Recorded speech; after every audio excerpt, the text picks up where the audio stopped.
All right. Well, good morning, everyone. I'm super excited for another day, another beautiful day. We kind of have overcast here in Edmonton and Amiskwaciwaskahikan, but nonetheless, it's a beautiful day because Creator met us when that sun rose in the east. So we just want to acknowledge the gifts that the Creator has given to us, the gift of the land, Mother Earth, the gift of the waters, the gift of community, the gift of our medicines and our stories and our teachings and our ceremonies, all these good gifts that have been given to us. We just take a moment and acknowledge, it is beautiful to walk this earth, to walk this land. It's beautiful to share our stories, to share what we do. And I'm so honored that our two guests are bringing their passion, their fire. Mackenzie and Kayla are joining us from Indigenous Tourism Alberta. So we give thanks for this moment. We are in this virtual community, so much to learn together. So we give thanks to Creator, Kinananskomtanan, for another day. So welcome to Cando Links to Learning. It's Thursday, June 10th already. A new season is approaching. The summer solstice is just right around the corner. I don't know about you, but I'm so ready for another season. So a season that hopefully we can go and explore. Today's presentation will make you want to go and check out your own backyard. What's going on in your world, in your province where you live. In Alberta, let me tell you, has so much going on and so much to offer. This organization, Indigenous Tourism Alberta, is just a young organization. They've been around for about 3 years. So we're going to hear about this incredible organization from our two guest speakers. And then they also have guest speakers who will be joining us as well. So we're going to just listen. We're going to take in the knowledge. We're going to walk away inspired. When I left their presentation on Tuesday, I wanted to just go sit with the land and be with the land, be with it, one of the many gifts that the Creator has given to us. So welcome. There will be opportunity to ask any questions or dialogue at the end of today's presentation. However, if you have questions or comments throughout, please use that chat box and we will definitely make note of them. And we'll come back to them at the end of today's presentation. So I know we got lots of folks chatting today. So let me just give a quick introduction to Kayla and Mackenzie. So Mackenzie is joining us from Jasper. I'm so jealous. I love being around those great mountains. I always feel at peace. I always feel that beautiful connection. So her roots are in, just let me pull it up here. I did have this all written down and then I was really excited. So her roots are Sturgeon Lake Cree Nation. So she's Nehiyaw Iskwew. And then we have Kayla Bellerose, and she is from Slave Lake, Alberta. Her maternal roots are in Big Stone and also Saw Ridge Cree Nation. And then her paternal roots are English and Scottish. So it's great. So she is Nehiyaw Métis Esqueo. So she's a Cree Métis woman. So we have these beautiful Esqueoak, these beautiful women who are coming to share what they do, going to share what's going on behind the scenes. There's so much more that Indigenous Tourism Alberta offers than what meets the eye. So I'm really excited for them to come and share. They're both artisans. They're both passionate. They're both educated women. And so we're really honored to have you in our midst this morning. So bring your fire, bring your voice, and I will pass the virtual mic to you. Hey, thank you, Michelle. From one Esquao to another. Such a beautiful introduction. Thank you. And yeah, we're really grateful to be here with Cando today. So thank you again to all those who have attended. And yeah, really exciting. I always love visiting Saskatchewan and Manitoba. So it's good to build those relationships across the country. So I'm going to share my screen. We have a presentation. Okay. Can everyone see that okay? And then I want to make sure my noise is on. Share. All right. So Indigenous Tourism Alberta, Tanse, Itoaso, Nimitua, Skimekwan, Esquao, Nitsagasawan, Wabasco, Hello, my name is Kayla Bellerose and I'm from Treaty 8. And I now live in Treaty 7, Mohkinstsis, Calgary. Yeah, very grateful to be a visitor in these beautiful lands as well in Southern Alberta. And yeah, I'm the development coordinator with ITA. And Mac, if you want to quickly introduce yourself and we'll get started. Absolutely. If you go to the next slide, I put in our fancy headshots so that you can see what we look like. Oh, maybe it's not there. Never mind. Oh, I wonder if we have the right presentation, Kayla. I'm just gonna double make sure. I'm just gonna reshare it with you again to make sure. Okay, there we go. I just sent it over to you. While we get that uploaded in the background here, I'll just say Tansin the Totamak, Kamamak Mackenzie Brown Nitsigasan, Pigito Akanskahikan Ochinia, Jasper Miguan Niwikian. So hi everybody, my name is Mackenzie Brown. My traditional name is Kamamak, which is the butterfly, and I'm originally from Sturgeon Lake Cree Nation, but I make my home here in Jasper now, which is on Treaty 6 and Treaty 8 territory. So very happy to be here. And yeah, so between Kayla and I, we have Treaty 6, 7, and 8 being covered right now, which is fantastic. Yeah, and we're from Indigenous Tourism Alberta, so I'm very excited to be chatting with you all today. Fantastic. Yay, there we go. And I am the development manager with Indigenous Tourism Alberta. So both Kayla and I work on the development side, which is always really fantastic because we get to help our members and organizations really build their own tourism businesses. So I'm very excited to be chatting to you today about what is Indigenous tourism, a little bit of the landscape. We'll talk a little bit about Canada in general and some of the other organizations. And then we have two fantastic presenters who are going to be coming and speaking with us as well, who are owners of tourism businesses. Thank you, Mac. Thank you for your patience with my technical issues. So ITA was incorporated in 2018 as a not-for-profit member-based society. So it provides leadership in the development and marketing of authentic Indigenous tourism experiences through innovative partnerships. And so our mission as an organization is to grow and promote authentic, sustainable, and culturally rich Indigenous tourism experiences that showcase Alberta as a premier Indigenous tourism destination. And then our organization vision is to see Indigenous peoples of Alberta thrive through a financially sustainable Indigenous tourism economy, sharing culture and stories. So I'm going to share a video. I just want to make sure my sound is on. Share sound right here. Perfect. Okay. So this was made by ITAC. So the mother organization of Indigenous tourism in Canada, and it shows operators throughout the country. And so you can get a good idea of how diverse Indigenous tourism really is in this video. Oh, there we go. Can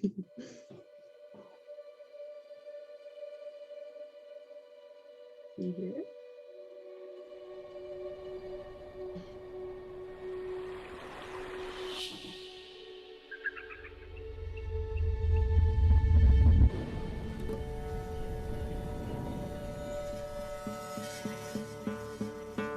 We have a story to tell.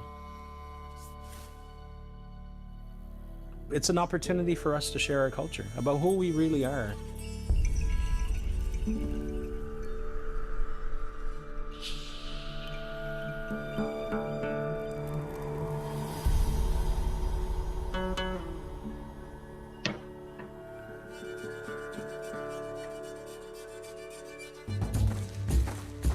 Everybody in the world has an Aboriginal past. Doesn't matter what country you come from, there were Aboriginal people of that land, but they're so far removed from it from thousands of years of separation, whereas we're still living in living memory in Canada.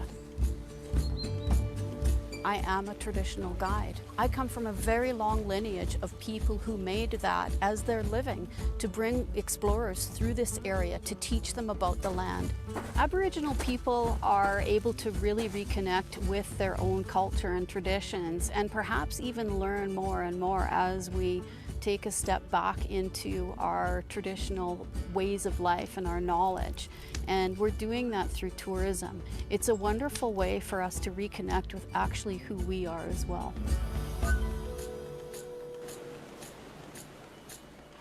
Each nation has something particular to bring. All the nations that exist, they can bring their own experience that is going to enrich the rest of society.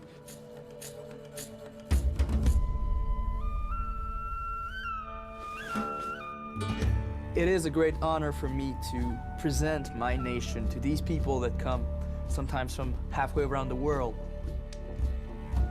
It is a great responsibility, I believe, to present my culture in the most honest and historically accurate way possible, because I might be the only one that they ever meet.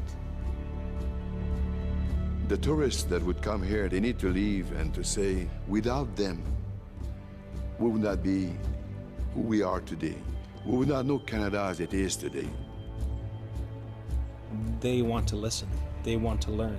They want to take something back to their own communities and people and family, that they've come and experienced something wonderful that they heard about, but now they actually come here and experience firsthand.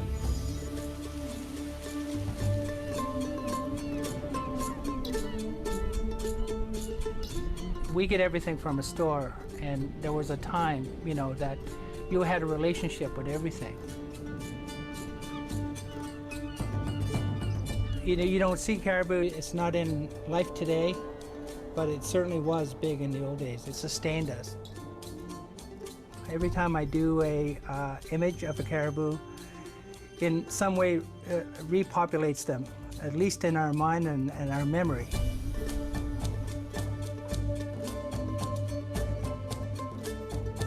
I think that's one way to keep these stories and our culture alive.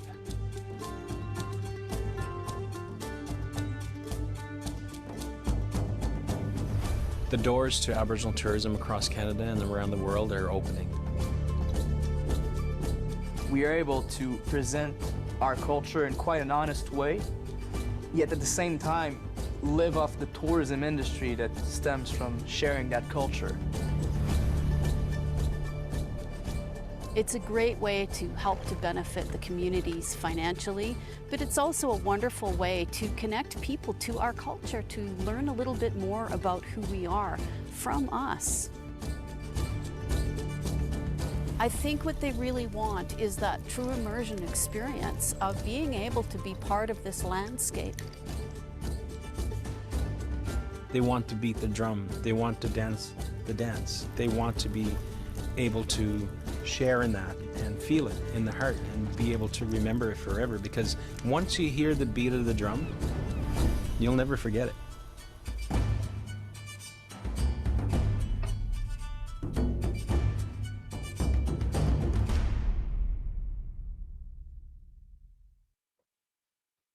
I love that video because I really think it shares how diverse Indigenous tourism is across this country, because the Indigenous peoples across Canada are so diverse as well, like our languages, over 500 languages. And it's as diverse as the land, like Indigenous peoples are so connected to the land. And, if you look at the landscape across Canada, it is very diverse in what we have to offer to visitors. So I think as well, our cultures are really diverse, and it's beautiful to celebrate that.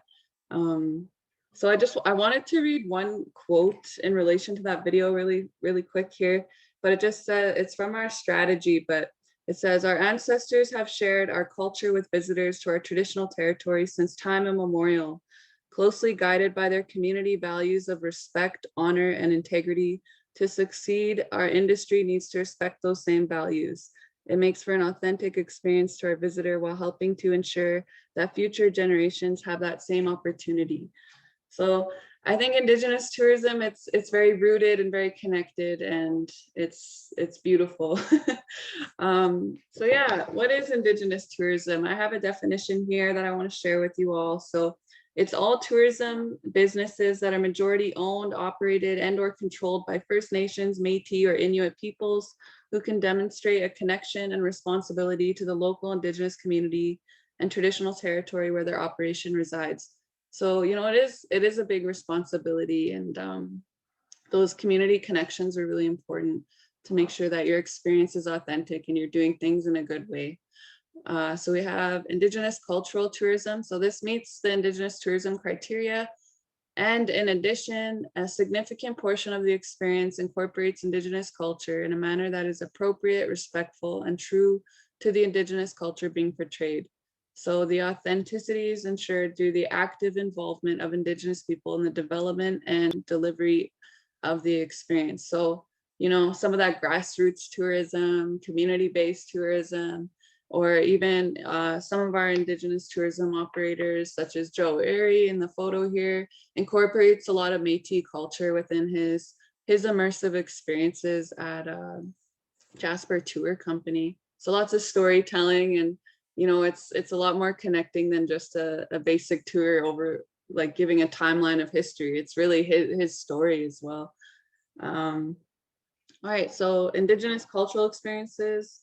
So an example of this would be Alberta Parks operates Head Smashed and Buffalo Jump in Treaty 7 in Alberta, and they operate the park, but they bring in Indigenous operators to interact with visitors and share their story. So Nitsitapi people, Blackfoot people, to come and share their story of the historic Buffalo Jump.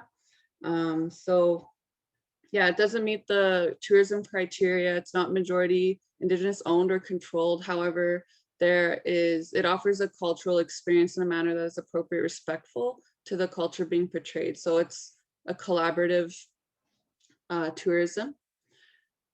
And then we have Indigenous culinary tourism. So this is really exciting industry that's growing across Canada. So providing culinary experiences, including foraging and preparing food that represents or respects the Indigenous culture and traditions. So a good example of that is in Edmonton, based there is Scott Iserhoff, Pepes Cho, so Indigenous contemporary culinary.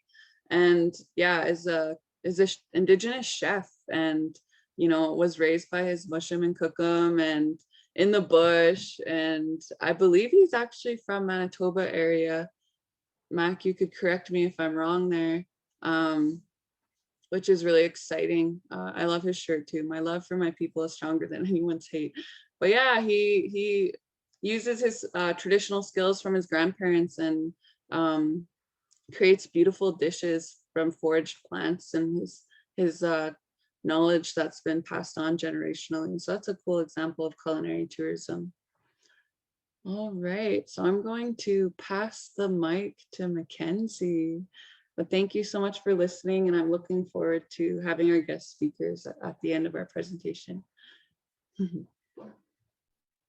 Awesome. Thank you so much, Kayla. So I'm going to give you guys a little bit of a rundown of what tourism looks like in Alberta. And it is fairly similar to Manitoba and Saskatchewan as well.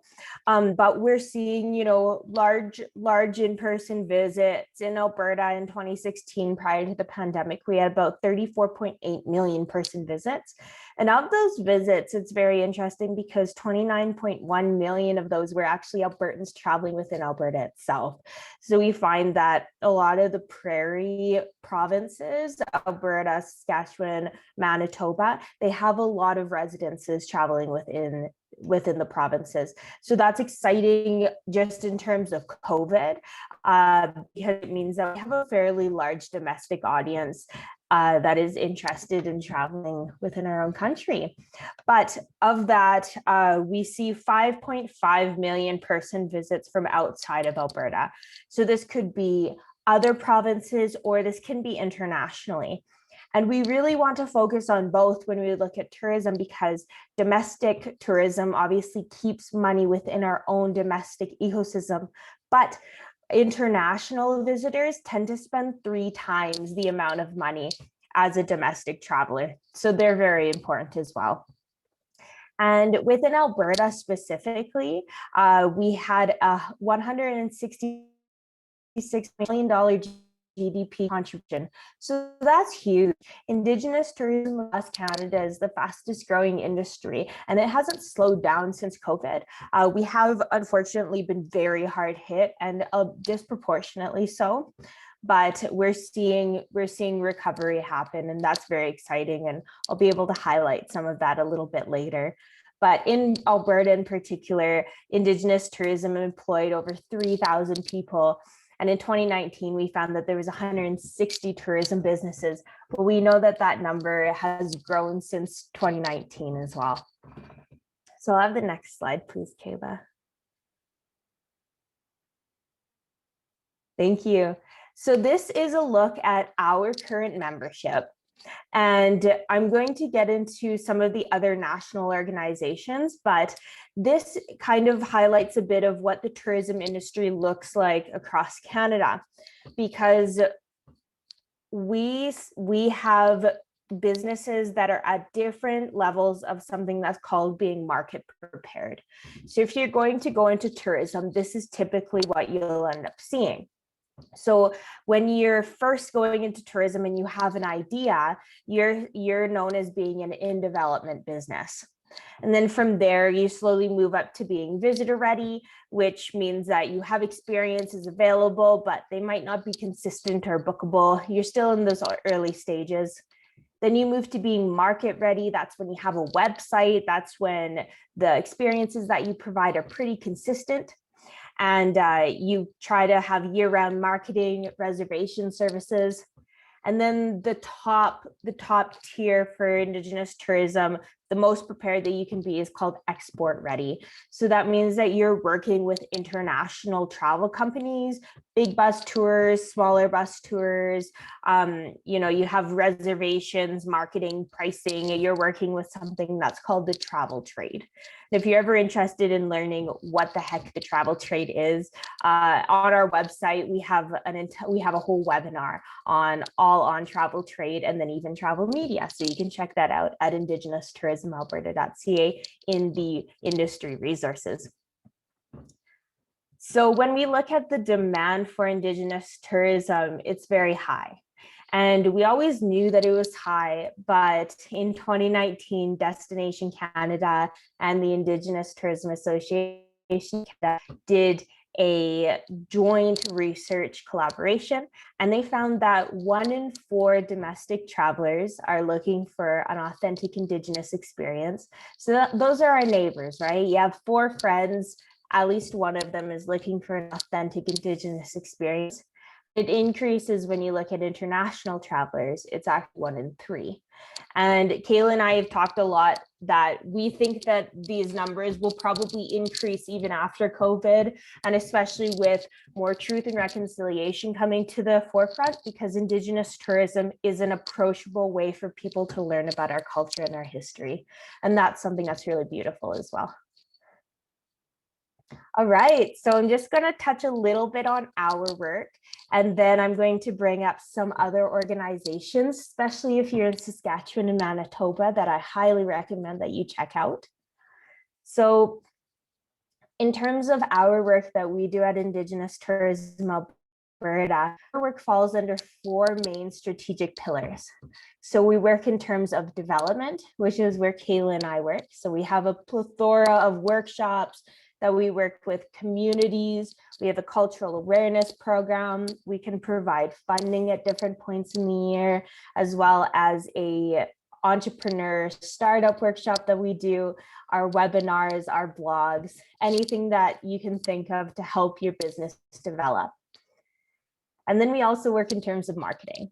So this is another huge pillar. We are a provincial marketing destination organization.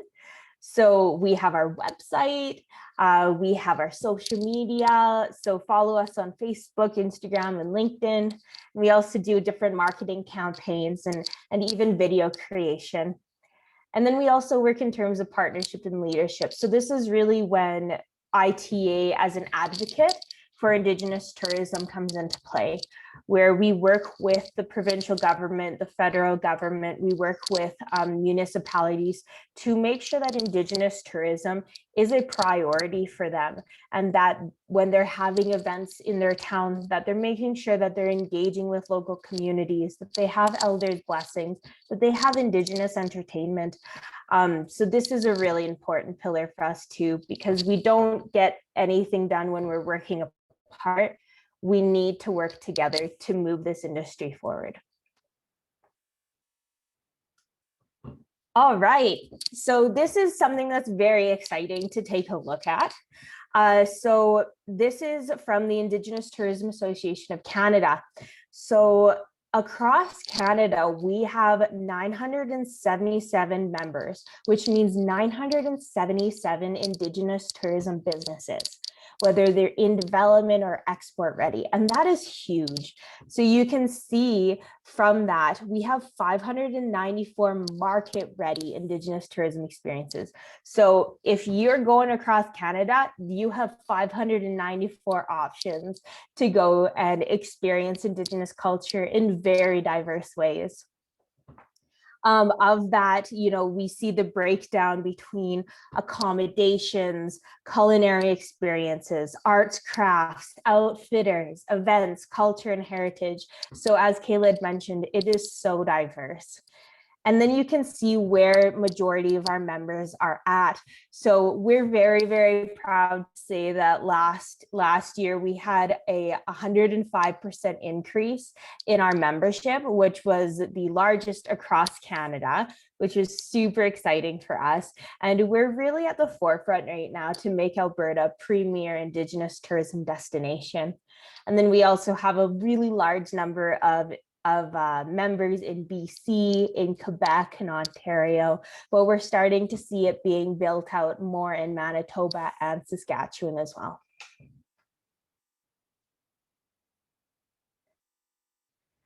And then this is actually a beautiful list of all of the Indigenous tourism provincial organization and territorial organizations across Canada.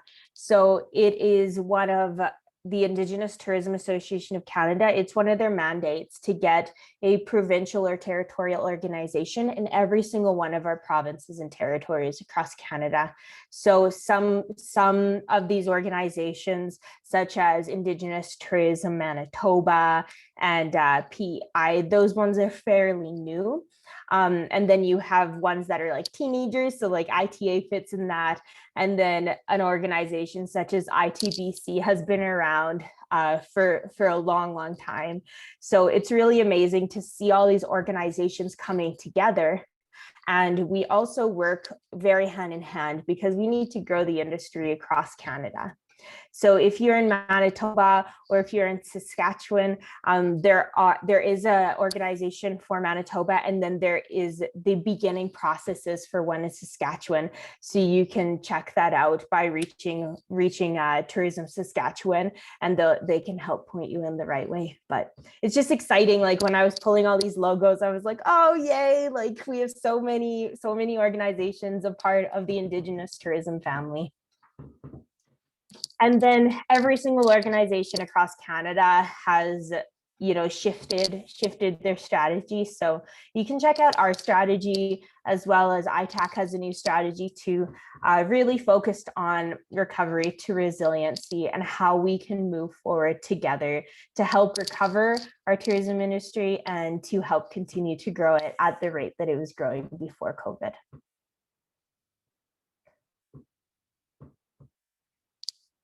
And of course, if you have any questions, feel free to reach out to us. Our general information line is info@indigenous tourism alberta.ca. us on the web, and also if you have more specific questions, we have different emails to email as well. Amazing, but that is the end of Kayla and my talking, because we have two really amazing individuals here with us. So I would love to introduce to you, we have Heather Black from Buffalo Stone Woman.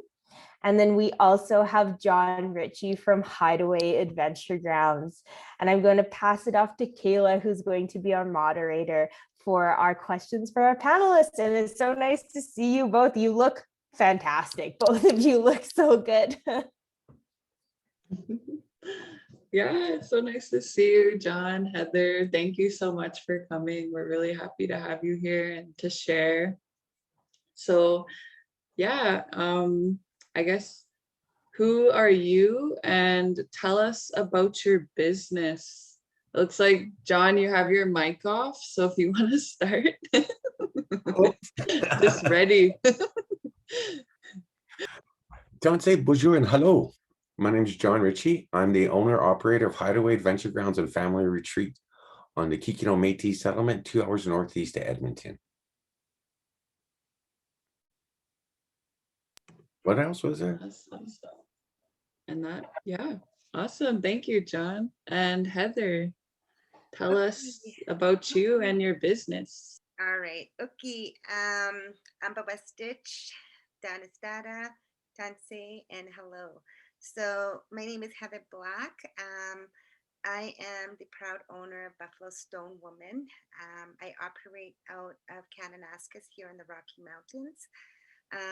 I live in the heart of Treaty 7, so it was an excellent opportunity for me to actually see a need that was needed in our community to offer culturally led hiking tours in our area. So yeah, I launched last year during the pandemic and didn't really have a good turnout, but with all the support that I'm getting from the community, from ITA and everybody that's like within Treaty 7, I'm really hoping to have an amazing season, as we're just hitting the peak now while we're getting into the peak season. So very excited to what this summer is going to hold for me. So yeah, thank you. Thank you, Heather. Awesome. All right. So what made you want to work within the Indigenous tourism industry? And maybe a little bit about your story of how you got started. John, would you like to share? We'll let Heather finish off. We'll let Heather finish okay. off. Yeah. Trust me. All right. So my story is a little bit, I've always been somebody that did things out of the normal. So I wasn't your normal woman. I always stepped out of my shell throughout my lifetime. And, it was always something that was, whether I come from a boxing family, so I'm a professional boxer back in the day. And, a track runner, a baseball player, and all of this stuff. So I've always been kind of like the sporty, active girl. So in 2015, I lost my father, and I didn't know how to heal. I was connected to my culture. I was connected to my ways and in our Blackfoot traditions. And circumstances, I wasn't able to go back home. I couldn't go back home for about a year. So what I did was I went to the mountains, and I climbed up a mountain, and I sat on the ridge, and I was able to light my smudge and pray. And, from that was where things started. The healing process, the journey. Like, I was probably about 40 pounds overweight. I was very, going through the whole grieving process, it was just beyond insane. And anyway, so I quickly became aware that, you know what, this is where I need to be and this is what I need to do. So I started getting my girlfriends, my friends, everybody to start coming with me. And the more I, I, I, the more crowd I grew, the more we started to pray together. And when we prayed together, it was more powerful and it was more connected and everything like that. So, and I, about a year after, I believe in 2017, I started a Facebook Indigenous hiking group to encourage my brothers and sisters to come out hiking with me. It was free. It was like, let's just get out there and go. So the the the hiking group grew, and then I started to bring everybody out there. But then I started to get non-Indigenous people joining the group and coming out with us. And there was such a huge learning, cross-cultural learning opportunity. And, learning about East Indians and Asians and all of that. And, and how they started to connect to our ways and started to believe in our prayers and our smudge and everything. So I continued to do whatever I was doing. I was looking for local Indigenous tourism, not registered. They weren't registered, so they were running under the radar. So I had a rafting company. I had a dog sled tour company. So who were my best friends. So I would go out there and bring everybody out dog sledding. We would go right water rafting down the Kicking Horse, and so it was just this excitement. It was beyond amazing. The opportunities, the mountains we all climbed together, whether they were ridges, waterfalls, mountain peaks, whatever, we were out there. And then I looked at the need and I said, you know what, we're the original storytellers of this land, and there should be more of us. There needs to be more of us, and we need to show our authentic self, and we need to be able to build the community that is broken, across Canada, like not like Canada, with organizations. We need to build that understanding. And so I developed a cross-cultural awareness training. Well, not really a train, but a workshop to be able to bring an organization out. I have a location on the Blood Reserve in my home community, and also in Morley, Alberta. I have a little campsite out in Morley, so that's pretty cool. I have access to the land, which is pretty amazing. And then the hiking. So I was supposed to capitalize on having these team building organizational, both for non-Indigenous in our own and also for our Indigenous communities. Our Indigenous communities need to heal as well. So looking at bringing teams out for team building events, and building challenges for them and everything like that. But COVID was a huge factor. So then I had to capitalize and look at offer small family group tours. So that is where I'm at now. I bring them out. It's been an amazing journey so far. And, with building our community and bringing everybody together, and, that is what my ultimate goal is to really support all, tour operators, and come together and really, support one another. It's not easy,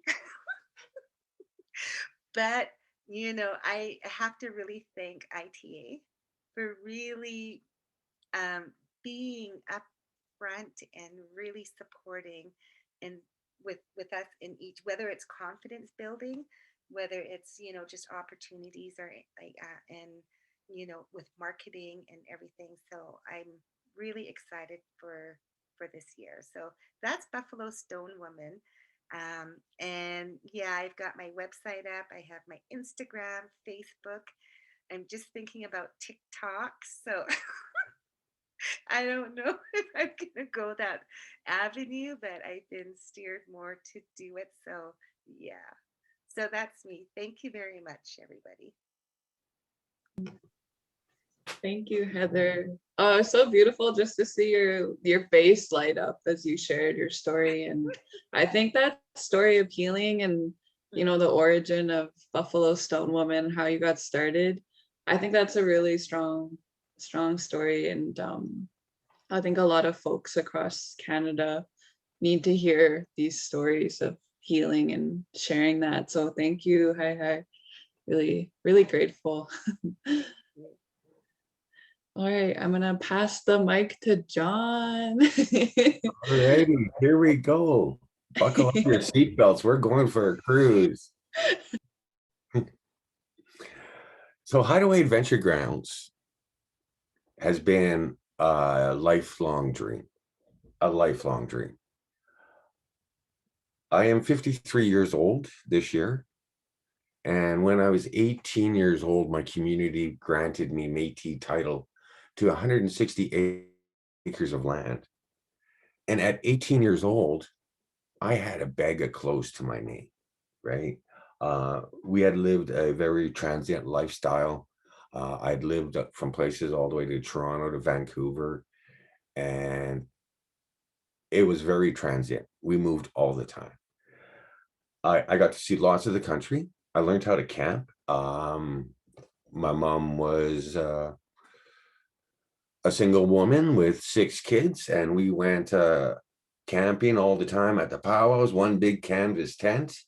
And that's where I really loved camping, because when we grew up, we didn't live in the nicest neighborhoods, and camping was a place to get away from our regular life, right? Be out in nature, learning things and whatnot.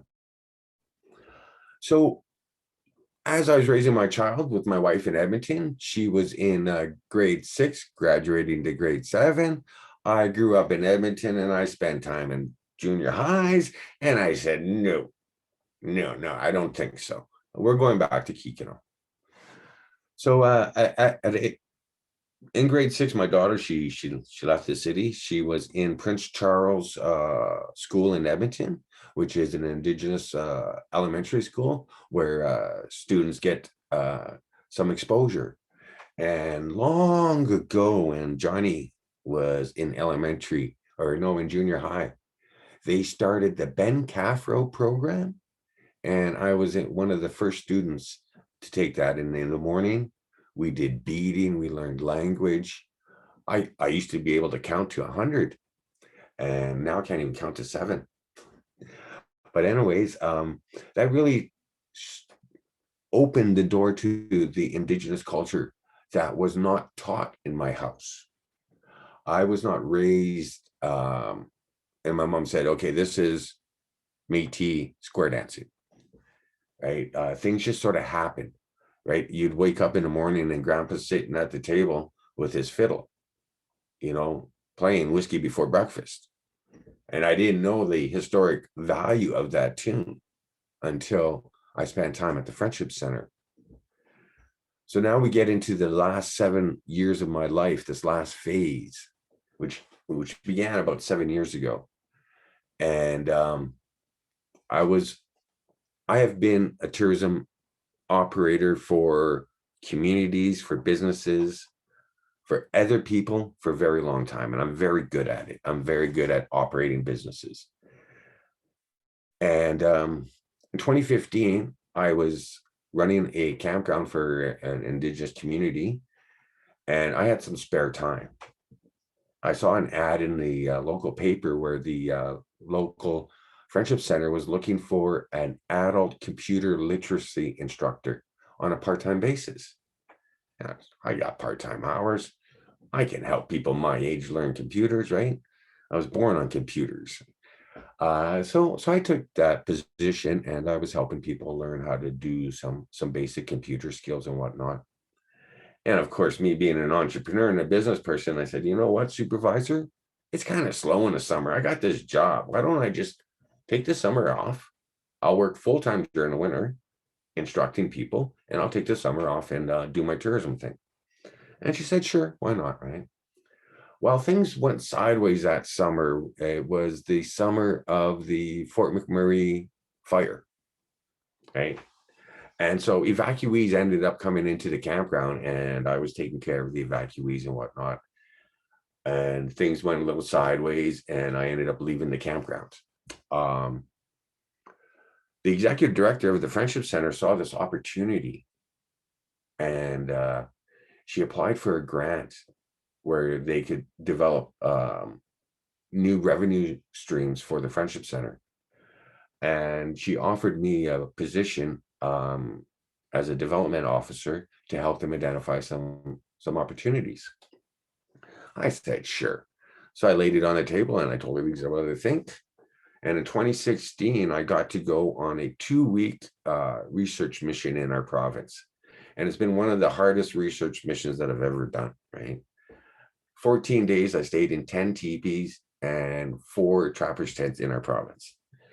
So I wrote my report on what is out here, what is available, what it looks like, what it smells like. And now the Friendship Center has a partnership with Alberta Parks at Winston Churchill Park in Lac La Biche, where they have 2 sites that are equipped with 18-foot teepees on cedar decks with 4 single cots in them. Alberta Parks put a service building in between the 2 teepees. So each side has their own barbecue, kitchen, shower, washroom. And that is a new revenue stream for the Friendship Center. So in the first year of their operation, which was 2018, they received about $6,000 from the parks after the summer season. The occupancy was at 85%. People loved the teepees. So as part of the business plan for the Friendship Center, now they're starting to offer experiences based on the guests, because we have visitors already coming to the teepees who are interested in Indigenous culture. So let's just have a little poster. You want more? Call us. So those things are in development. My contract was up with the Friendship Center at the end of 2018, and Hideaway Adventure Grounds was born. Hideaway Adventure Grounds was born with bring your tent, pay me $30 and come stay on my land. Well, during my time with the Friendship Center, I also got to go to Sydney, Nova Scotia to the ITAC conference in 2016. And I saw that video that was played earlier, and that video inspired me beyond belief. Everything in that video I have incorporated into the Hideaway Adventure Grounds business plan, marketing plan, the brand new website that has come through the pandemic. With every great crisis comes great opportunity. In my life, it's been nothing but crisis. So in the last 7 years, it's been nothing but opportunity. At the beginning of 2019, I had already in February had 6 off-site bookings where I was going out sharing my limited knowledge with youth organizations. And that just inspired me that I was a papa. You know, raising my daughter was the greatest joy of my life. You know, the things that we would do. I love being around kids because it lets me be a kid, right? In my childhood, there was no time for childhood. There was no time for play, right? It was survival mode. So now I can use those survival mode knowledge to reframe the narrative. And that's what Indigenous tourism has done for John Ritchie, was reframe my narrative. I am not a low-income, uneducated Métis castaway, right? Growing up not being wanted by white society, and I'm not brown enough for my cousins, right? But now as a Métis person, I have looked past my own upbringing. What was my forefathers? what was my lineage as I hear in these wonderful matriarchic people in my life now, right? So Hideaway Adventure Grounds, an authentic family experience, gives people an opportunity to reconnect, period. Now, what do you want to reconnect to? Do you want to reconnect to the land, to yourself, to some skills I can show you with my hands? And that's what Hideaway has become, is a platform for reconnection and for sharing. And I'm really looking forward to this summer.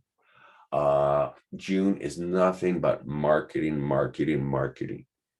So the new website has an online booking platform. I'm one up on Heather. I got a couple of TikTok videos out there.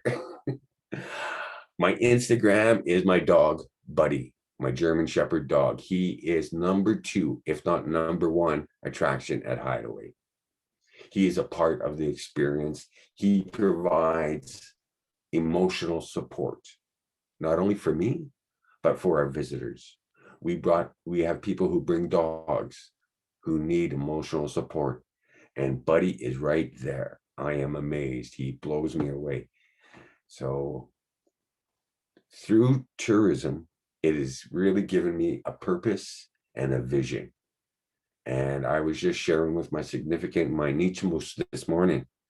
Here I am, 53 years old. I finally have a vision. Imagine if I would have had this vision when I was 20. And that's why I am so inspired to see Kayla and Mackenzie. Mackenzie, I think we met back in 2018 when I was just learning what Indigenous tourism was. And there she was, and we were learning together. And now I reach out to ITA on a regular basis, not because I'm a board member, but because I'm a member of the organization and I need assistance. And I've learned to ask for help. And that's what being a part of organizations has helped me to do, is accept that positive help and accept, instead of the narrative that I grew up with, oh, here I go again, got to go to the food bank, right? But now that the help that I need is move forward. Let's make this a better place for everybody. Thank you very much. Thank you, John. I love your story, and it's so inspiring to hear you speak and share, and especially just, having that vision now, like that. Yeah, it's still such an inspiring story, and it just shows that anyone can get involved in tourism when they have the passion and the story. So I really, thank you so much. I want to open the floor to our guests that are here. If you have any questions for Heather and John, or even Michelle, if you have a question. Oh, I see Daryl. Yeah, welcome. Hello. Hey. Yeah, no, I'm an economic development officer up here in Amiskwaciwaskahikan Cree Nation. And I do have a client that is very interested in starting a campground, because there's a huge demand in Manitoba, and that lottery doesn't meet that demand, eh? So we want to do our own Inuk campground like yourself, John, eh? So I was just wondering if we could get some help with your experience and some business planning assistance, some advice or something, John. So maybe I'll connect up with you later. Oh, you're on mute.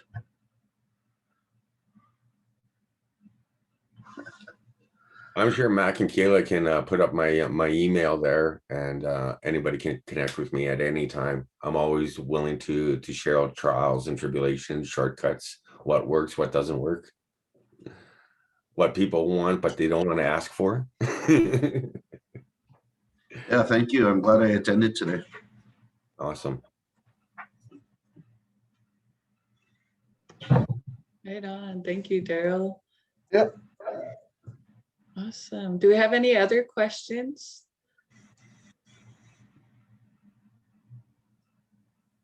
Oh, nice. Mackenzie shared John's email in the chat, so you got that. Michelle, do you have any questions? I forgot to add one thing I even jotted it down. 10 years ago, I was economic development coordinator for Kikino Métis settlement. I took all the training from Economic Development Association of Alberta. I've passed all the tests, and I could have those letters if I wanted to, but it wasn't my world, right? It just wasn't my world. And this tourism, it is, yeah. Love that. Thanks for joining us, Daryl. Yeah, I gotta get going. Thank you, Daryl. Have a good day, guys. You too. I know my wheels are turning. I host some women's wellness retreats. Since I was thinking for both of you, I was just imagining how remarkable it would be to get, a group of our women to come to your businesses so that you can, again, bring those teaching, you can bring your stories, you can show us what you do. So my wheels are now in full effect right now. I feel like there's just such a gift that our Indigenous people bring to the table, such a gift in this this province. So thank you so much for sharing your story. I am so inspired. John, I think that you had found, what your purpose is. And you can hear it when you share and you talk about it. You see it in your countenance. And Heather, I just love the background of your story and, finding those connecting pieces, but then for yourself, but then inviting people to join you along the journey, because that's what it's all about. We don't keep this for ourselves. We invite the community to come along the journey with us. So I am so inspired, and I thank you so much for sharing. There is a comment.